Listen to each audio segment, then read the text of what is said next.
Bonjour et bienvenue dans la 21e case du calendrier de l'Avent. Aujourd'hui on revient en Europe et on va parler d'une nouveauté irlandaise. Et aujourd'hui on va parler du parc Emerald Park, que vous connaissez peut-être mieux sous le nom de Tayto Park. Il a changé de nom cette année. Tayto, pour information, c'est la marque de chips la plus connue en Irlande.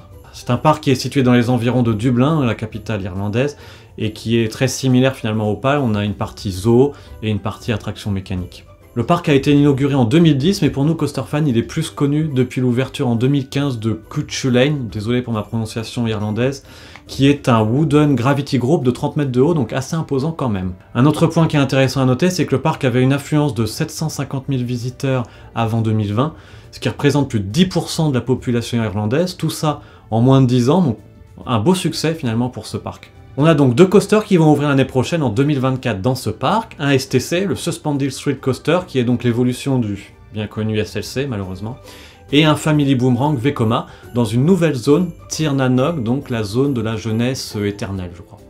C'est donc le deuxième exemplaire de STC au monde qui va voir le jour. Le premier c'est Allsuperkopf qui se trouve à Tripsdrill bien entendu, et vous verrez que de la même façon on a aussi dans ce parc un Family Boomerang qui va interagir avec le STC.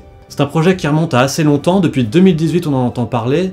La raison c'est qu'il a été reporté plusieurs fois. Une première fois, le permis de construire a été refusé pour cause de nuisances sonores, et une seconde fois on a eu un autre report, mais c'est donc en 2024 qu'il devrait vraiment voir le jour. Concernant le STC, on devrait avoir des statistiques similaires à Allsuperkopf, mais a priori ce n'est pas le même layout, c'est un layout custom.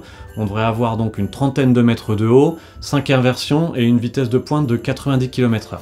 Concernant le Family Boomerang, par contre, ce sera exactement le même modèle qu'à Energylandia, Light Explorer, et également Saven à Farouk Zomerland. C'est un investissement de 22 millions d'euros, donc un investissement record pour ce parc, et en plus, on a appris que la thématisation allait être réalisée par Joravision, donc vu ce qu'on peut voir des concept art, on peut s'attendre vraiment à une très jolie zone et à très bel investissement. C'est tout pour moi, je vous donne rendez-vous demain pour une nouvelle case du calendrier de l'Avent.